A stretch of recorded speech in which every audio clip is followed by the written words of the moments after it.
Good evening. This is Talking Devils, the Tactics podcast. I'm Wayne Barton, joined by Tony Bryson this evening, Christmas Eve. How are you doing, Tony? You all right? I'm all good, mate. All the better for seeing you, Wayne. Thank you.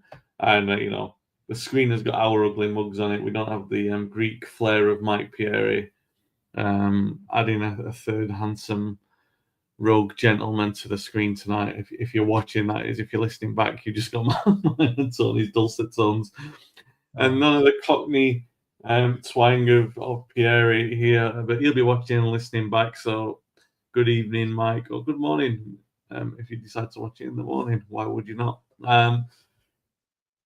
It's been a few weeks, Tony. What have you been up to? Nothing major. Just plodding away, the usual.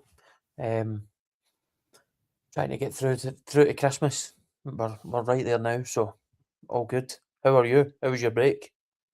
Very good, very relaxing. We were just saying before we started, I've had, when we talked about this on the pod before, I had such an up and down year. I decided just before I came away, I'm going to draw a line in the sand for 2025. I'm going to attack the calendar and remove a month from it. And it's fairly successful. I had a really good time. I was away, only a little bit of work that was, like meetings I couldn't avoid. And the rest of it, I just, apart from watching the games, I just avoided doing anything really. I didn't even really tweet very much. I just enjoyed it and switched off, and really feeling the benefit for that now. I'm back, and the best part of the year, isn't it? Christmas and New Year's. Well, some it's the worst. I don't know. Traditionally accepted as the best time, a good time to sort of wind down, take a few days off. So yeah, very good, thank you, mate. And really sort of refreshed for the break. Apart from that, is the same old issues at United, which we are going to talk about. Interesting running results while we're away. While I was away, just before I went away, we lost Everton at home. We won at Palace, unexpected win really. Then we drew with West Ham at home. Then we battered Wolves away. Then we drew with Bournemouth at home. And then, of course, we lost to Aston Villa at the weekend, which the Villa result probably the least unexpected when you think about the run of results there, run of performances, because, Villa are on a great run of winning 9 in a row before that game, and United had so many injuries. We'll talk about the game anyway, but we'll talk about, first of all, the run of fixtures going up to this, because there was a lot of discourse. United had lost to Everton, they'd drawn with West Ham, they've been very poor in those games, and they were exciting against Bournemouth. They were really exciting. At one point, Gary Neville said on his commentary that, he enjoyed watching this United, even, I think they were 2-1 down at the point. They said it. That they were playing a lot better, and they were very entertaining. It was a very entertaining game, but there's still that kind of this Atkinson flavour to it, where it was entertaining and enjoyable, but you never felt convinced that United were going to win the game, and you never felt they were good enough to win the game, and Bournemouth were good enough to come back. And part of the conversation that came after the game was that Amorim had adapted somewhat.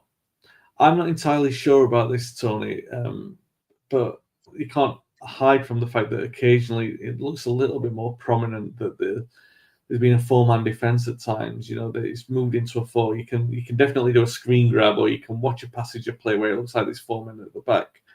So I want you to tell me from your, well, we'll put up a graphic on the screen as well, from your observations of the last few games, what have you seen in terms of, I guess, adaptation from Amorim, and do you feel like it's something that's by design or by accident? Obviously we had a lot of injuries and suspensions as well. Yeah, but I think there's probably a bit of both in that way, and a little bit of accident and design. I think Amorim's probably been backed into a corner, and that his tactical rigidity has been tested to the point where teams are just finding holes all the time. So he has to almost do the kind of, it's like the Matador with the Red Bull. He's got to kind of, I'm going to do this, and then whip it away at the last second. So it's welcome that We seem to be willing to try different things.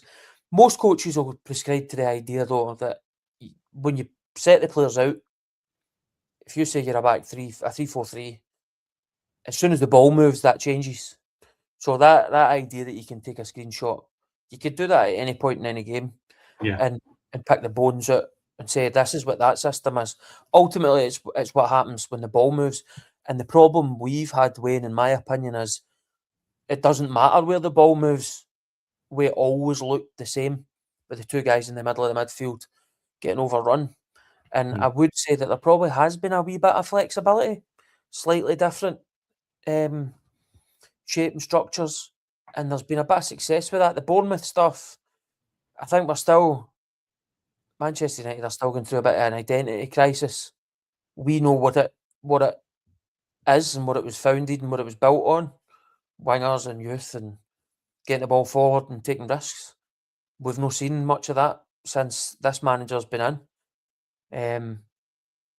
What we have seen is this beholden to one system. And the last couple of games, Bournemouth in the first half, I thoroughly enjoyed it. I thought it was excellent. I think I even texted you saying how enjoyable it was. Just the fallibility is still there. Conceding, we seem to, it's like punches and bunches with boxers. We seem to concede 2s and 3s. We don't concede 1, which is a worry. And definitely against Villa, that obviously Villa have now won 10 games in a row. We nullified them at a point until Morgan Rogers managed to isolate Lenny Yoro, and Yoro couldn't do much about it. Great finish for the first one. Second one, quite frustrating because it's kind of the same goal, isn't it? So yeah, the last few games have been up and down, probably mediocre, you would call it. We do seem a bit like a mid-table team that can have a good day. Do you know what I mean? Rather than a team that is pushing at the top end of the league where we would want to be. And I think a lot of that's caused by square pegs round holes still. But there's a wee bit of the graphic we'll bring up, which is from the first half of the Bournemouth game, kind of shows what I'm talking about. Anybody looking at that, it's an image from Opta that shows the average starting 11 possessions in the first half against Bournemouth, and it's very visible that it's a 4-2-3-1 in terms of their average possessions. With Luke Shaw left centre back, Aidan Heaven right centre back, Dallo left back, Lenny Oro right back, Casemiro and Bruno as 8s, 6s, 10s, centre midfielders, holding midfielders, whatever you want to call them. Whatever your understanding of that is, 2 central midfielders. Mason Mount as a left winger, Amad Diallo high on the right hand side, Cunha playing as an attacking midfielder, and Bryson and Wayne as a central figure point. That's their average positions. Obviously, that just tracks where they've been everywhere in the half and tells you the mean position of that. But that's a 4-2-3-1 as you look at it, and that would be a really clear adaptation for what we've seen up to this point. And I think, I'm not saying it's the system, Wayne, that means that we go and play really, really well in that half, because there's much more to it than that. But I think a lot of the interactions, the 1-2s, the amount of dummies that we played, playing up, back and through, getting it wide, getting down the sides, creating chances and getting in the box was really, really, really nice to see. And I was totally enthused at half time. And my bubble was resoundingly burst 5 minutes later, but we'll not talk about that. So yeah, there's a wee bit of a change there. I can sense a wee bit of a change. But hopefully I've kind of proven a wee bit that there is slight changes, and we'll move on to what happened against Villa in more detail in a minute. But yeah, there are perhaps signs that Ruben Amorim is more willing to adapt things. Yeah, the changing system as well on the average positions in that period, notable for, I think you pointed out, there's 3 players, including Lommans, who were in the positions you would expect to see them in. So Lommans in goal, Cunha and Ahmad, and the rest of them are in square pegs in round holes, like you're saying there. So it goes to show, I mean, we've had so much turnover. Someone threw up a graphic the other day from a random 10-hour game, and there were only about 3 players left. You think about the incredible turnover that there's been, both at the latter end of that Casemiro era, the Ten Hag era, and then in the start of this Amorim era, there's been so many players signed and so many gone. Just very interesting dynamic with that. Yeah, we'll talk about. We've got a couple of comments here from Niche Fan. I just want to get them up on the screen. But you talk about Semenyo. We'll talk about Semenyo if and when we get him, and how that might fit into the system here. But you're saying here he might move into a 4-3-3 if we do get him. You don't want him defending at the back post. You want him as the outlet to score. Imagine Semenyo and Ahmad on the wings, and Mbeumo and Cunha at 9 and 10. We still need a natural goal scorer in there, don't we, though, as well? He said that Leacher and Neves could sit behind Cunha. I thought Martinez was very good when he came on against Villa, but I think there's also, and this is a conversation for one of the other pods that we do. I think where your level of expectation of how well Martinez did, although he did quite well in that thing, he's like almost like the Mason Mount conundrum, where you say he's playing really well in the system. And I'm not disparaging Mason Mount, but you've changed the system and you're getting the best out of a player. It's almost like when we did it for Fellaini back in 2015. If you change the system elsewise and you're not getting the best out of the player, then it's really a criticism of the player. And I think you've got to take these things in perspective. As Mount played well in the other games for us, no, he hasn't. And I'm not digging him out here because he has played well and he scored a couple of good goals in there. That was a great goal against Bournemouth, wasn't it? Was it Bournemouth? He scored a couple of really good goals lately. Anyway, and I'm just looking at the issues that we've got as a team and as a club. You adapt to your best players, and I don't think that Amorim always does that. I think he just tries to make sure that the system remains the system no matter what. But there's signs of that changing of late. Want to talk about the criticism of Lenny Yoro. There was a lot of it after the Aston Villa game. I was very disappointed to see a couple of prominent, they call them fan pundits, I would guess nowadays, right? People who are supporters of the club who've been engaged on media roles. And I think it was William Hill. There was a book, is out Ladbrokes maybe. They did a piece with a couple of them where they really went to town on Yoro, and I wasn't really happy about it. But then I thought, they were writing him off terminally, like will he ever make a player? And I thought, well, he's only had a bumpy run. But then, of course, he was very poor on Sunday as well. But they were the kind of errors against Morgan Rogers, I thought, Tony, that I thought when you look at them, he's been caught out on both of them. He should have definitely done better for the second one. I have a little bit of sympathy because sometimes if you see a young player make a mistake like he did, and it's not really a mistake, it's kind of like you haven't gone close enough to him. And I don't know if that you classify that as a mistake. I'm sure you'll give me your opinion on that. But if you don't get close enough to him, then on the second go, then you deserve all the criticism because you know what he was about to do the first time, and he just wasn't close enough. The second time, you could see his lunge for that tackle. He's just a little bit too late. And I look at that and I think you're in the harshest spotlight in football. You're learning these errors on the job, and I don't mind that kind of thing so long as he doesn't do it again, or if he gets a little bit smarter next time. Because I don't see Rodgers getting that amount of space in any other game this season because he's, you know what I mean. Yoro's laid out the blueprint for what he likes to do. It's like Solskjaer and Henry like to do the same kind of shot as well. And if you're a defender, you either call it excellence or you call it poor defending. You know what I mean? It's one of the two. And there's a little bit of both. Yoro's got to learn. Again, maybe a little bit of caught betwixt in between. Like he's playing this right-hand side role. He's learning to play on the right-hand side centre-half. What do you reckon about the criticism that came in for him? And how much would you put it down to him? Because, I look at it, I think it probably was the difference. It probably, like you said, we played quite well. We did enough to get a result. It seems a little bit harsh to put the blame on Yoro, and I'm not pointing the finger so much because it's understandable. At the same time, you can't hide from the fact that both goals came from his area of the pitch, and it's a harsh lesson for him to learn, right? Mm-hmm. Well, there's two or 3 points on that. The Yoro, the first goal was his error because Morgan Rogers picks it out, picks up possession on the touchline. Yoro's the closest man. we've spoke about this at length, defending in full-back areas. He doesn't get close enough. He lets him inside onto his stronger foot and murder she wrote for us. The second one is harsh to blame it on him because it's a ball that drops and he has to react, and he just can't react quick enough. That can happen. That can happen to the very, very best defenders.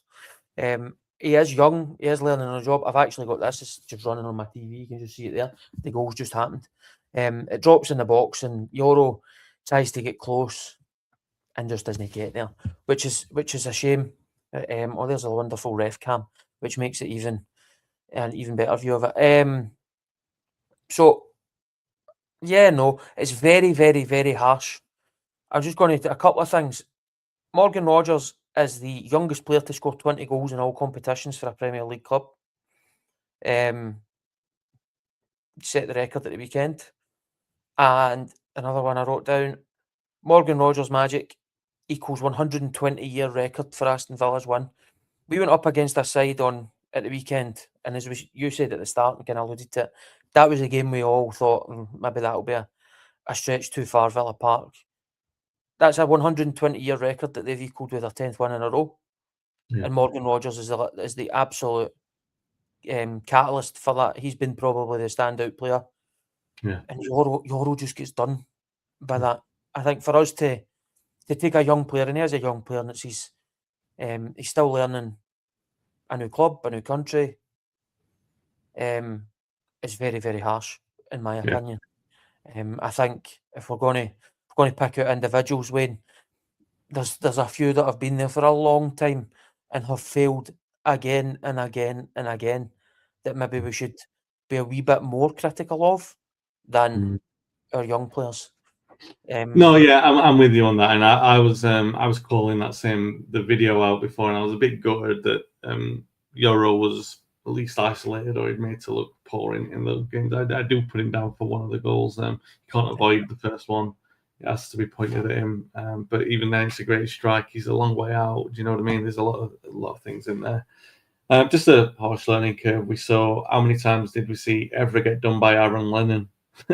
Aaron Lennon of all players. It just happens sometimes. Players are bogey players, and I don't buy into the narrative that Yoro's had a poor season. I think he's had a wobbly few weeks, but I think he's been one of our better players at the start of the season. I think he's done very well consistently in an ever-changing backline. I think he's been one of the better players in there when he's been available. And like you said, I don't want to. I've been criticised on the on X Twitter when I've spoken about Manuel Ugarte before, because I think people are getting a bit tired of me going on about it, but I'm equally tired about talking about it because there's no the stat was there at the start on Sky Sports. They put it up before the game. 6 games played, 6 games lost, and that's now 7.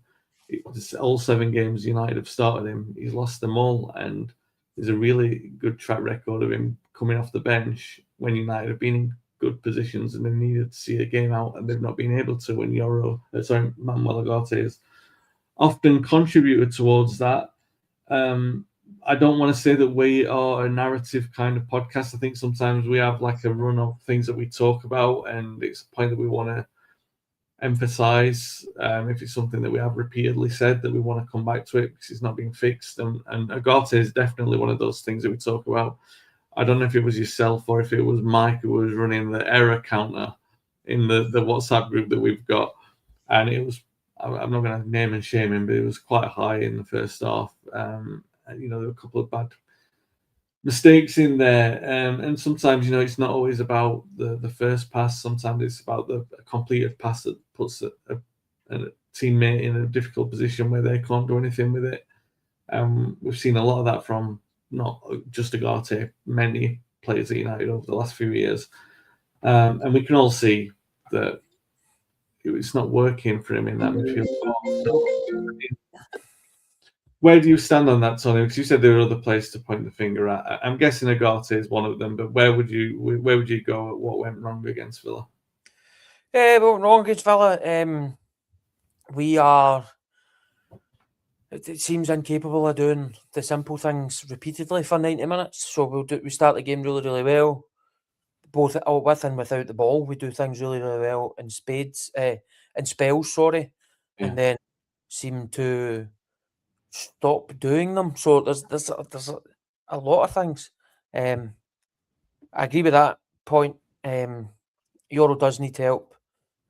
We're in danger of preaching about being a club that wants to promote youth, but then also absolutely caning young players whenever they make a mistake, because the pressure is immense, as we've all spoken about. That's another point. I agree with the wingers cutting in, but that's not a new thing. As that comment Finnish fans point out, that's not a new thing. Inside wingers playing on a stronger foot, and we'd spoken in the past about you put Dallo on the left-hand side so that when somebody cuts inside against him, he's defending on his right foot instead of his left foot. If he was playing on the other side, with a right footer cutting in, he would be defending on his left foot, which is obviously his weaker foot. So there's all these types of things, but I'm not going to name names in terms of individuals. I think I've been pretty clear in the past. I think there's players who have got away with long careers at Man United when they've been very mediocre, who are still there, and we probably do well to move them on at this point. But maybe that's the process that we're going through when we talk about that image where there's only 3 players left. From two and a bit years ago. We're going through that now. I just think we do the simple things well, like we defend the units well. Ugarte, I thought in the first 20, 30 minutes, even with the error counter, you could probably guess who's running it by me saying, even with the error counter, he kind of nullified what Aston Villa try and do in that space in front of your centre backs, and maybe that suits them better. Wayne, maybe that is just what suits them better. We'd never ever asked Michael Carrick to go and break into the opposition's box because we knew what he was good at. We never asked Owen Hargreaves to do anything other than what he was good at. Darren Fletcher probably the same. There is a case to be said that Ugarte is a high level footballer. No matter what people want to say about him, he's an international. He plays for Manchester United. He has been left fundamentally exposed by the system he's playing in and the player who plays beside him. In my opinion, it doesn't suit him. It doesn't help him. It highlights him and it makes it difficult for him to be successful at this club with the scrutiny that exists. There is a role for him there, I think, but maybe no as the main man. I'm of the opinion that Casemiro's been excellent, but he's probably a year past when we should have moved him on. But we've been crying out for a Michael Carrick since Michael Carrick finished, haven't we? No, it's fair. Never replaced. There's so many players we've tried to replace a player like Michael Carrick with, a player like Paul Scholes with. And Bruno tries to be everything to everybody. It'll be interesting to see how we do without him. So yeah, Ugarte becomes a bit of the fall guy, but I'm getting a bit weary of us trying to point to individuals because there's so many things that aren't helping us in the system, the coach, the scrutiny, the where the players are playing, the positions they've been asked to play in, just don't suit. And he's one that is really struggling. Šeško as well. I was wanting to ask you the question, Wayne. Where do you shit with Šeško? We don't want to say that. I know Sean Connery. Where do you shit with Šeško? Where I see the word flop written in the comments there. I'm not sure I would be quite as harsh as that, but he's definitely struggling. Yeah. No, I agree. I think he was he's tired after the injury. Maybe it took a little while to adapt. Still, he was slow starting the season. He wasn't brought in straight away. I think people forget that as well. So he's really had one run of games, and he's in his second run of games in there. The supply line to him is very different. I think when he came into the side, I think I'm right in saying Cunha was out at the start when Sisco first came in. Then Cunha's been in there, and like all the players around him are different. I'm not making massive excuses for him. Same kind of excuses I was making for Oyland and Xerxes. But I feel there's a little bit more to Sisco in there. I think there's a little bit more of a presence. I'm more convinced by his goal scoring record elsewhere than I am with those other two that I mentioned, that he will come good and score goals. But I did think he was poor and rusty on Sunday. I can't deny that. I think one of those chances he should at least score, and he does look like an attacker in a forward line that doesn't quite know what he's doing yet. You could tell with Cunha, he was carrying the weight of expectation in the second half of that game when Fernandes went off. It was all going through one player, and United were I still think they were probably good enough to get a point out of it, but they were not creating nothing attacking wise. So I'm not massively convinced, but I'm more convinced than I was with the other two. Comment here from Niche fan, and I agree with this. £75 million, I wanted instant impact. €75 million, I wanted instant impact. Yeah, we want to see more. Definitely want to see more than that. And Baltimore at Newcastle probably being the standout striker signing. Oh well, Ekitike, but he's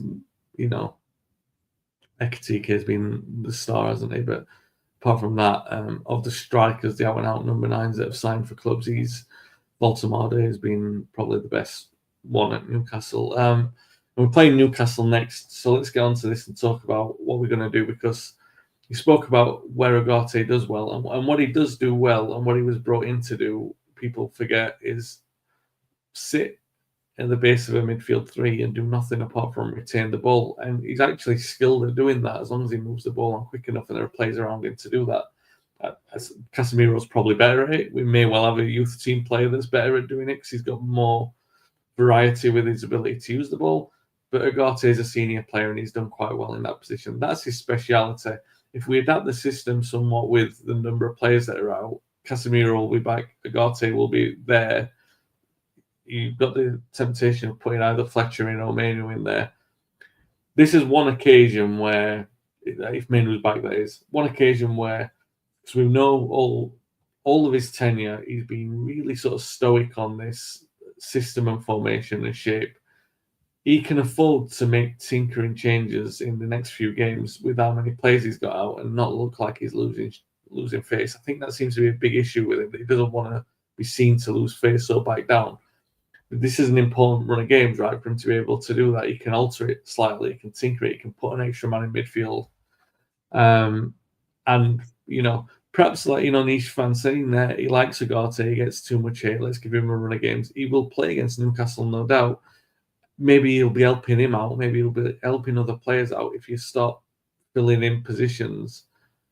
And maybe packing the midfield, maybe that's the best way to go. Can you see that against Newcastle, Tony, or do you think that he's still going to, the way that he goes, just go with as many senior players as you can in the positions that he wants to go with, and then just do what he can do with the rest?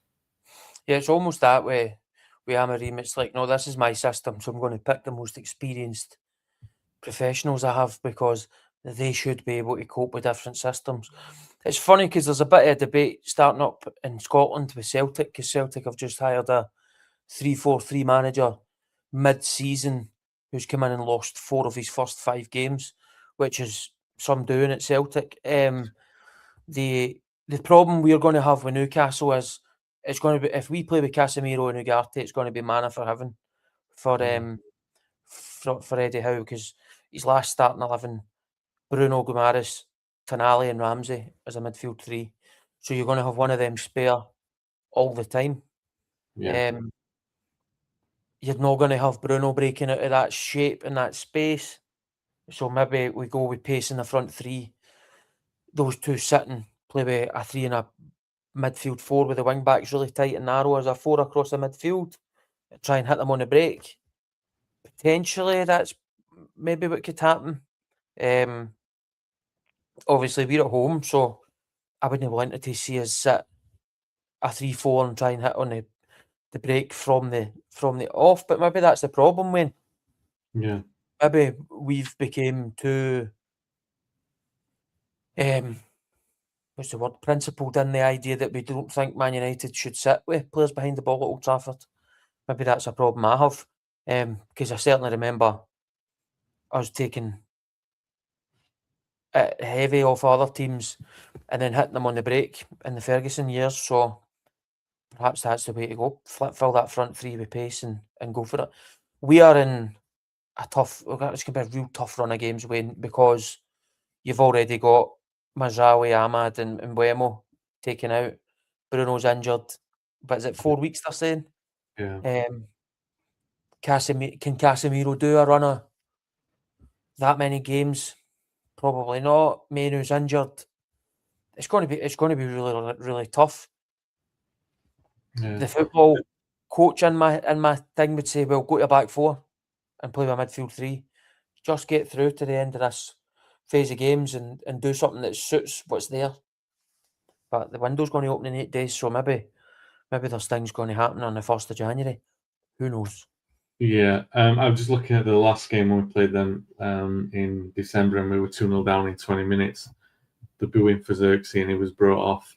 Casemiro and Eriksen in midfield in that one, and they ran rings around him. I'm not saying Agate's got much more stamina than Eriksen, but you can sort of see similar problems with that if he doesn't pack the midfield. And this is another thing, is that he's still stubborn with the system, is that even when you're playing against the same opponents, and you know what I mean, he repeats the mistakes against the opponents, which is it's crazy, because he's, you know, like the other managers would learn, every other manager would learn against you know, you'd say, all right, we've played this way against an opponent, they've learned how to play against us, or they know how to play against us without even learning to adapt for the next time. Don't be so open and don't be so obvious. But United are almost like play willfully like that, and I think Amorim comes out afterwards and it's the same ready-made list of excuses. And I don't want to be. I actually think this is a really good opportunity for him. I do think we've played a little bit better in patches.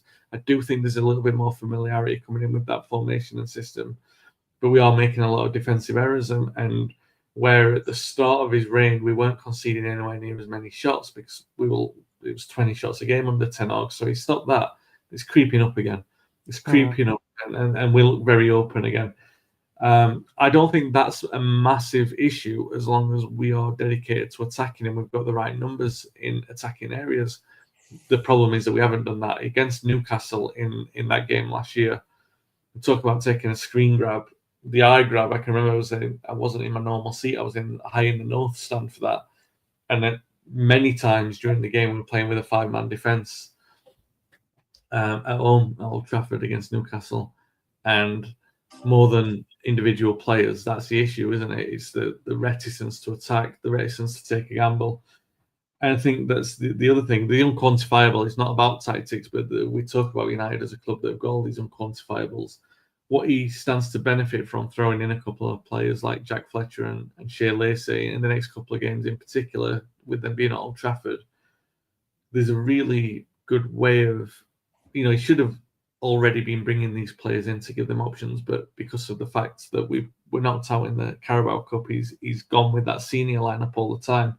Now his hand has been forced, but I think he'll find a lot more goodwill, won't he, if he does take the plunge with 2 or 3 of those kids. You know, keep Heaven in wherever the option's there. If it means taking Shaw out, I just don't think he'll do it. I think he'll be more cautious and pragmatic when I think that the option's there for him to take these chances, not look like he's losing pace, and also look like actually re-engaging a little bit of this support that's at times happy with the attacking football that we've been playing, but at the same time wanting to see something that's representative more of the United spirit, because he professes to know about it. He was laying down the law about the standards the other day, right? That's the issue that we've got, is that he's got to engage in that as well. And what do you think? Do you think like we play against a team like Newcastle, who, you know, for all intents and purposes, they are struggling, but they're very familiar with each other under Eddie Howe. We know what we're going to expect with them on a one-on-one game. They're probably going to be really up for this. They're going to see it as an opportunity to turn their season around and really burst into the European spots.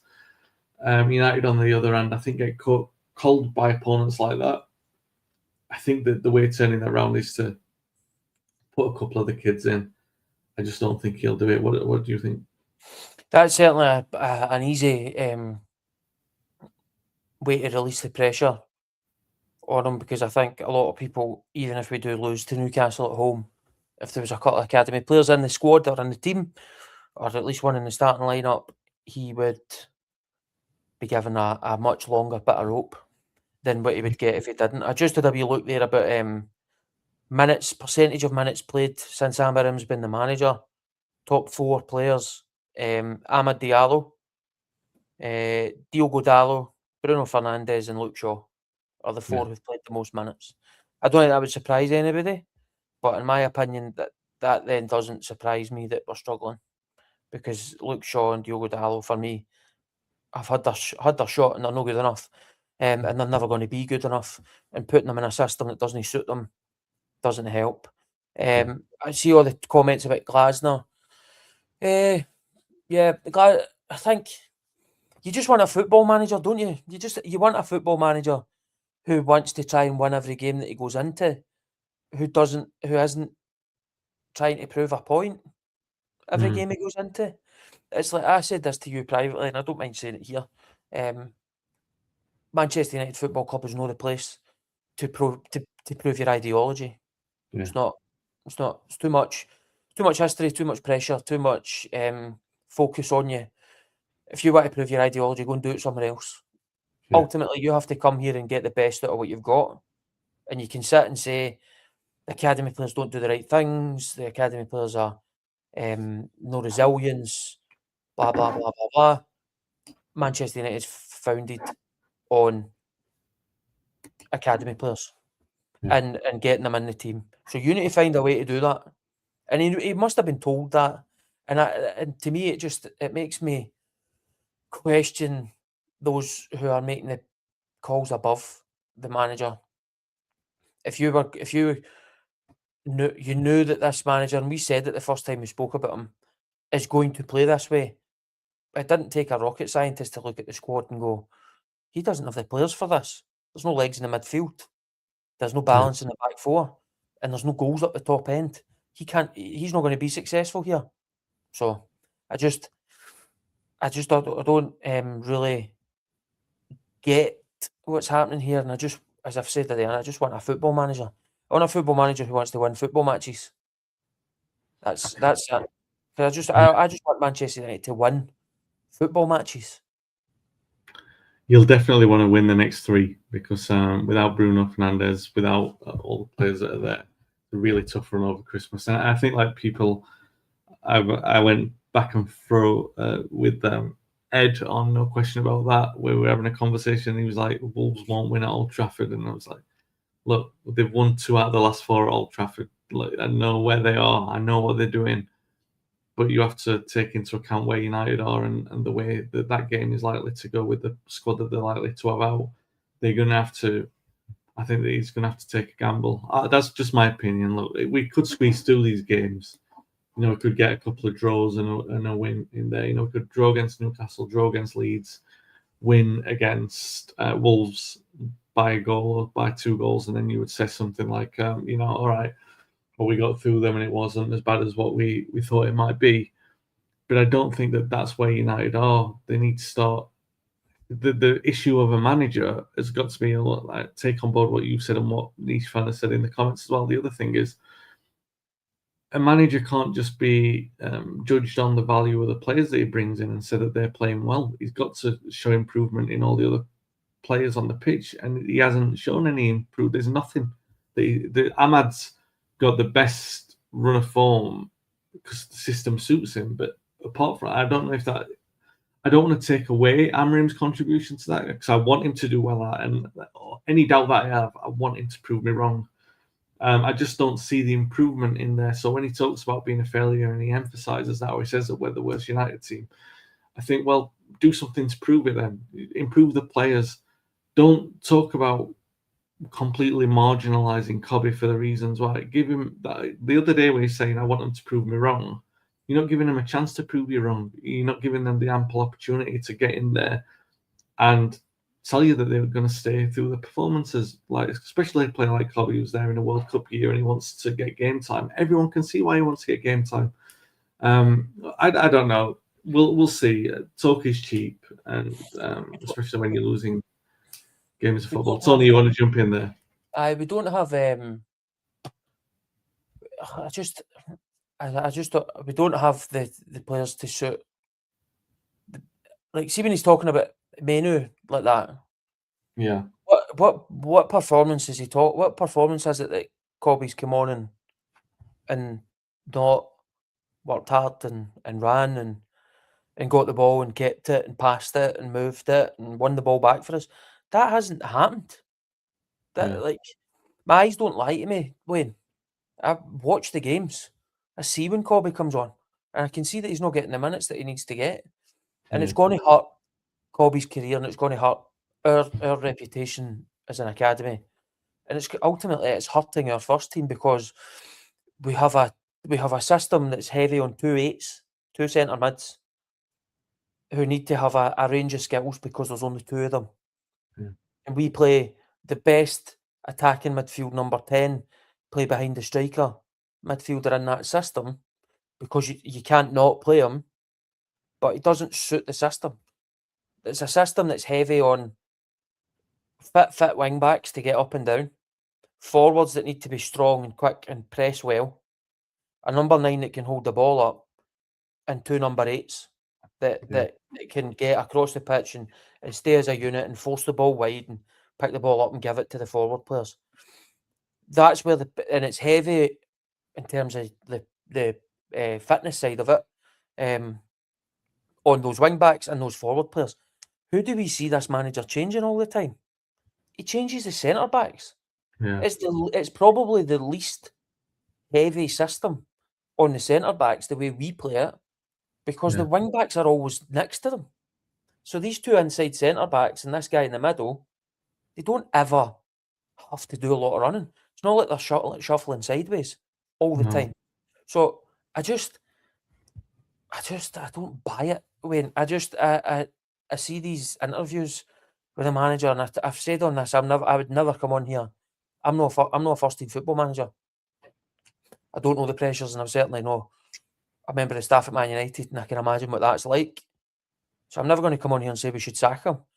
But that doesn't go to not criticising him. I think sometimes he's peeing in your hair and telling you it's raining. Do you know what I mean? Like, no, mate, it's because you're peeing in my hair. Stop doing that. Like, I can see what I see. Stop telling me that what I see is not what I see. Because Menu's not getting a chance and Bruno doesn't fit. Bruno's coming out and criticising the club. It's mad. Ahmad shouldn't be playing as a wing back. Absolutely not. He should be that inside right. But obviously Mbuemo's been playing there. But there's been a good link up between the 2 of them. I would say the improvement in Casemiro's been good, Wayne, by this coach. The improvement in Harry Maguire's been good because he's got 2 centre backs either side of him, and that suits him. Yeah. Ahmad. Those are the 3. And then when you add into that, Bruno's Bruno. And Mbuemo's been a success. Cunha, as we've spoken about, again, your eyes tell you how good he is. Perhaps if you look in a data sheet, it doesn't look that good. And Šeško. There's no club there's no a top club in England that Kobe Manu wouldn't play more minutes for than us. And that's really, really, really sad. I don't want it to be agenda based about Kobe because we are a Kobe fan podcast at this point, Wayne, but that's because it's the truth. Yeah. Stops being the truth, we'll stop saying it. Not just that, it can shut us up if Kobe's not playing and we're playing well and winning games and the system looks effective. Do you know, all of those things, it doesn't matter how good Kobe Manu is. I said when he came in as manager, everyone was saying, oh, he's going to get rid of Rashford, blah, blah, blah. I said, well, he's probably going to get rid of your favourite player. That's what happens when a manager comes in. He just doesn't just change the players that you want him to change. He'll change something else, and it turned out to be my favourite player. And yeah, I'm with you on the points, and like without wanting to go too far into criticising him, because at the end of the day, we're looking back at Villa and previewing Newcastle. I don't think I don't think he did much to make us lose against Villa. I don't think it was down to the manager. I just think we had too many injuries and we should have got a result from that one. But I will say that when you look at some of the players who you'd say played well, not necessarily improved, but let's say Casemiro, take him aside, say Maguire, take Shaw, and you look at them and you say, well, and Dallow's played most minutes in there, and you just say, well, if those are the players they're impressing, we know that those are players who should be should either be squad players playing a few minutes at United, or they should be at mid-table clubs, and they are at a mid-table club. The means are that's the mean. The median is Manchester United at the moment. So we'll see. Anyway, we'll be back. I say we'll be back next week. It might be the week after because it's falls right bang in the new year, doesn't it? So we'll talk about we'll try and fit in a podcast where we can and get Mike back for it as well. But until then, have a great Christmas, guys. Thanks for listening. Thanks for watching. Really appreciate your support. Really appreciate your comments tonight, guys, especially Niche Fan joining in there. And yeah, have a great Christmas. Thanks for the support of the podcast over the year. And we'll be back very soon. Have a good one.